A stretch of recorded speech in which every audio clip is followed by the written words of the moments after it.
Hi there and welcome. Today I'll be diving into section 5.3.1 in the first edition of the Standard for Change Management, published by the Association of Change Management Professionals.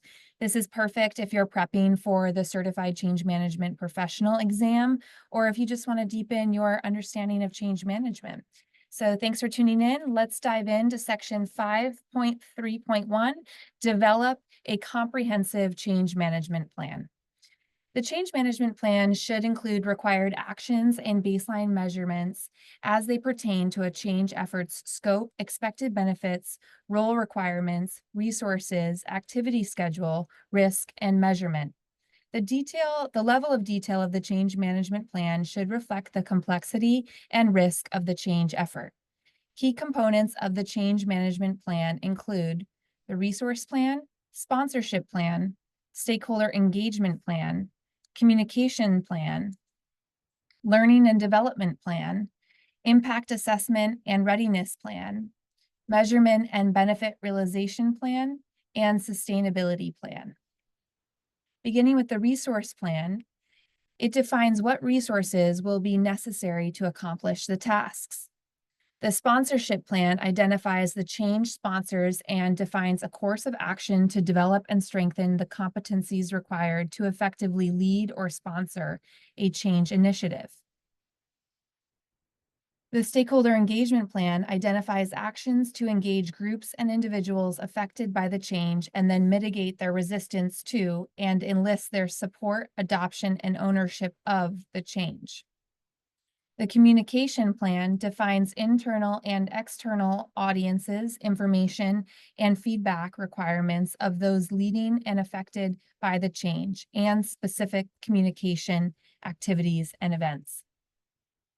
The impact assessment and readiness plan identifies the actions, roles, and responsibilities for detailed impact analysis following the high-level impact analysis undertaken in the assessment phase. It details how and when projects will be captured during the design, build, and implementation phase of the project, including impact categorization and mapping and ownership of impact mitigation and management. The readiness plan identifies the organization or customer readiness criteria and readiness management approach. The learning and development plan identifies needs and knowledge gaps of those affected by the change and provides a course of action to prepare end users with the skills and knowledge necessary to navigate the change. The measurement and benefit realization plan defines processes and actions to monitor and track project progress on the project's key performance indicators as defined in the project charter and identifies when mitigation strategies need to be implemented if the change effort falls short of its goals. Lastly, the sustainability plan provides an approach to maintaining the new processes and achieving a day-to-day method of doing business once the change has become a way of working and business as usual. The change management plan will be shared and reviewed with key stakeholders and should be continually monitored and updated as needed. The resource plan defines the human, physical, and financial resources needed to implement the expected benefits of the change. It identifies how to acquire resources and a timeline for resource utilization. The following describes the key components of the resource plan: human resources, physical resources, and financial resources.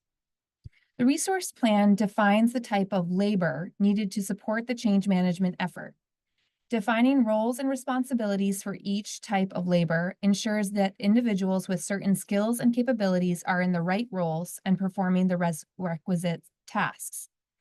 These individuals range from the executive support or sponsor driving the change effort and individuals responsible for leading the change effort to those providing support and participating on the change management team.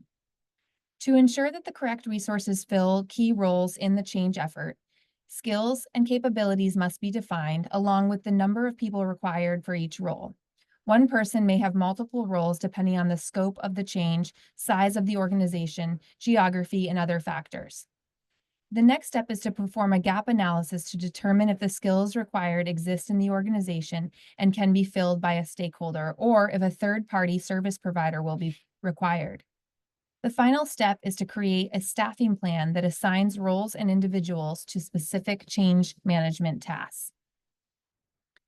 The resource plan also determines the physical resources needed to support the change effort. Internal resources or external vendors can provide physical resources such as systems hardware, software, and other technical infrastructure, as well as facilities, workspace, furniture, or other physical needs for accomplishing the initiative goals. The resource plan ensures the costs of all resources supporting the change effort are appropriately budgeted for and approved in the overall project plan. The costs associated with the resource plan will adhere to defined review and approval process. The resources identified in the plan will be budgeted and staffed as part of the overall project plan.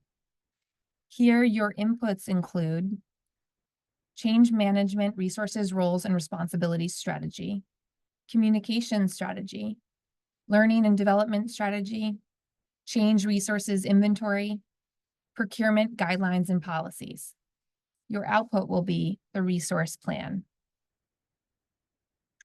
The sponsorship plan should define how to identify, develop, and strengthen the competencies required to lead or sponsor a change initiative.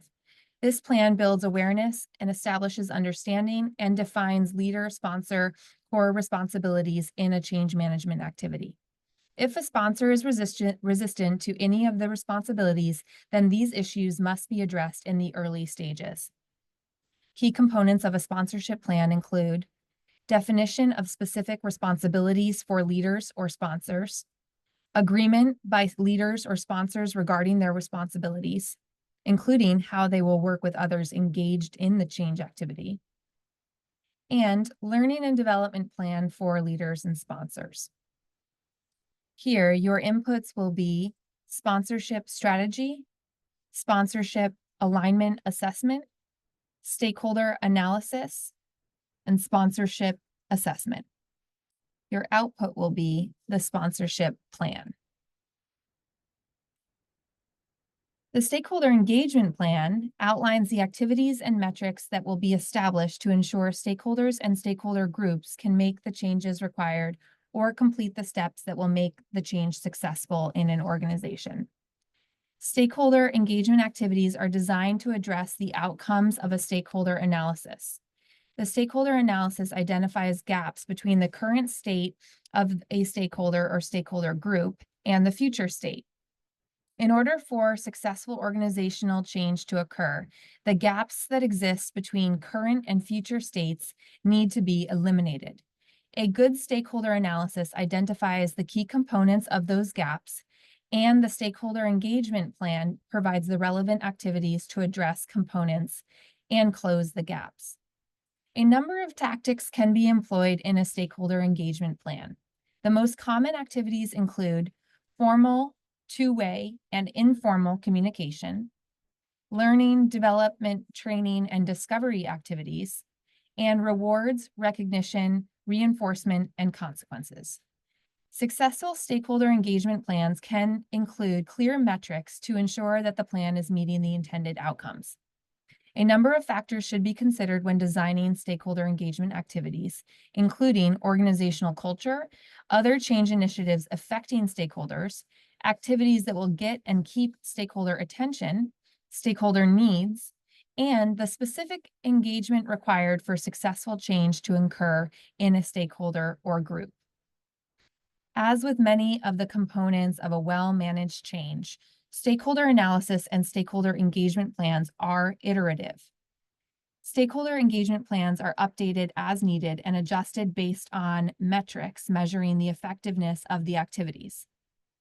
Stakeholder engagement plans also include activities designed to drive the behavior of stakeholders that can affect the overall success of the change.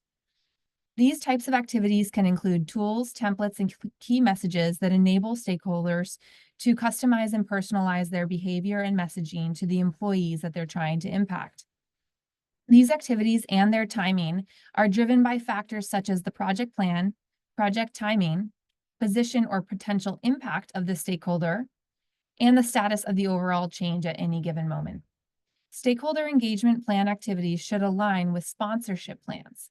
A clearer and most holistic message can be received when change sponsors and influential stakeholders deliver consistent messages. Here, your inputs will include stakeholder analysis, stakeholder engagement strategy, stakeholder communication strategy, sponsorship strategy, and change risks. Your output includes the stakeholder engagement plan. The communication plan defines the internal and external audiences, information, and feedback requirements of those leading and affected by the change, as well as the specific communication activities and events. Strategic communication activities may include messaging that addresses the case for change, how the change aligns with the organizational strategy, why the change is occurring, intended outcomes, benefits of the change, and the risks or consequences of a failed effort. More tactical communications could include status reports and how-to guides for technology changes. The communications plan should include all actions needed to build awareness of the change and clearly outline what is expected from people affected by the change. The communication plan includes key components such as target audiences, outcomes, senders, key messages, communication channels, frequency, timing, costs and resources, reviewers and approvers, and monitoring and feedback. To begin with target audiences, segments of the stakeholder audiences according to demographics, outcomes, and the roles stakeholder groups may have in the change effort. There are often multiple stakeholder groups with different communication needs, and communications should be developed accordingly. The audiences should encompass stakeholders directly impacted by the change, along with those not impacted, but who should be aware of the change. Outcomes. Outcomes define what the audience should know, think, and do because of communication actions. Some communications may be for informational purposes only, whereas others may be required to drive desirable behaviors. The sender identifies from whom the communication will come. Strategic communication should come from organizational leadership or other key leaders to ensure maximum impact. The change sponsor typically communicates regarding topics that define the change, and the sponsor should demonstrate support. Other leaders or the change team may communicate directly to stakeholder groups for tactical communications. Key messages describe the words and visuals that will drive achievement of the intended communication goal for each unique stakeholder group. Communication channels identifies the specific ways that information is distributed and received back from stakeholder audiences. Channels should be selected based on their potential effectiveness in reaching target audiences. For maximum effectiveness, channel selection should factor in the purpose of communication, audience demographics, content, messaging, and interaction or feedback requirements. Examples of communication channels include email, social media, town halls, webinars, meetings, intranets, collaboration sites, video, newsletters, posters, and digital signage. Most change activities require that multiple channels be used for effective communication. An effective communications plan should allow for two-way conversations that provide opportunities for conversation and dialogue. Frequency. This specifies the number of times key messages will be communicated in selected channels. Most change activities require a relatively high level of frequency of messages being communicated to stakeholder audiences. Timing defines the schedule for communication activities. This ensures the timeliness of communications and prevents communication overlap from multiple stakeholders. Reviewing non-project communications against the change communication plan can avoid saturation. Costs and resources identify the resources and associated costs needed to produce and distribute the communications. These costs should be integrated into the overall project budget. Reviewers and approvers identify the individuals who need to review and approve the plan. And lastly, monitoring and feedback. Monitoring and adjusting the communications plan ensures continued effectiveness to achieve the expected benefits of the change effort. Clearly defined feedback mechanisms such as surveys, focus groups, or help desk tickets assess the effectiveness of the plan. Communications may need to be modified to address cultural norms of a diverse workforce. Here, your inputs include the communication strategy, current communication channels, tools, and methods, key messages, learning and development strategy, project charter and documentation, project schedule and plan, sponsorship strategy, stakeholder analysis, stakeholder engagement strategy, and transition strategy. Here, your output will be the communications plan. The Learning and Development Plan identifies knowledge gaps and training needs of those affected by the change and then provides a course of action to develop end users so that they will be prepared with the new skills and knowledge to adopt the change successfully.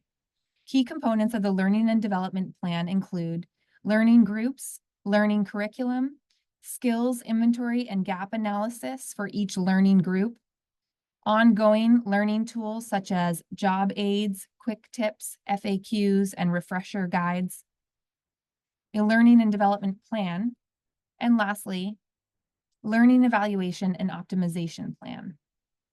Learning and development, design, and delivery should be continually assessed and adjusted as needed to ensure continued effectiveness to achieve the expected benefits of the change effort. The plan should identify additional training and other learning resources as new phases or processes are introduced. Here, your inputs will be the learning and development strategy, stakeholder analysis, and learning needs assessment. Your output will be the learning and development plan. The Measurement and Benefit Realization Plan defines processes and actions to monitor and track progress of the project's key performance indicators and expected benefits, as stated in the project charter and strategy plan. The Measurement and Benefit Realization Plan provides a means of identifying when mitigation strategies need to be implemented if the effort is failing short of its goals. The Measurement and Benefit Realization Plan should include a current baseline performance on key objectives and goals and track how those key indicators and objectives are affected throughout the change effort. It should specify measurement activities that provide valid and reliable data for tracking activity and effects on performance. Key components of a Measurement and Benefit Realization Plan include a schedule of measurement activities, including type, frequency, how conducted, and by whom, a report template for reporting measurement results at defined intervals to defined groups and individuals who own the metrics and are responsible for taking action to ensure targets are achieved. Here, your inputs will be measurement and benefit realization strategy, change definition, change objectives and goals, and vision statement. Your output will be Measurement and Benefit Realization Plan. Lastly, a sustainability plan should be developed to define the mechanisms that will be used to anchor and embed the change once it is implemented and is determined to be effective. The sustainability plan should minimally include the following components: communications, metric tracking, performance management, rewards and recognition, sustaining ownership, and continuous improvement. Mechanisms for persuasive communication and ongoing socialization of the change, rites of parting, that is, saying goodbye to the old ways of doing things, and rites of enhancement, that is, acknowledgement of quick wins and continued adoption. For metrics tracking, consistent and effective process for ongoing measurements and results reporting to track progress and ensure sustained results. Performance management is consistent For observing and objectively measuring desired behaviors and attitudes, including performance appraisal processes, promoting, demoting, transferring, and training and development. For rewards and recognition, program is intrinsic and extrinsic incentives to reinforce desired behaviors and attitudes. For sustaining ownership, this is a consistent process for ensuring sustained ownership of the change through the ongoing transfer of experience and knowledge. And lastly, continuous improvement. These are mechanisms for responding to changing requirements and implementing improvements based on feedback, observations, and metrics.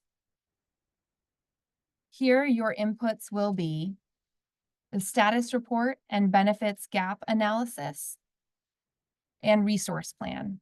And your output will be the sustainability plan.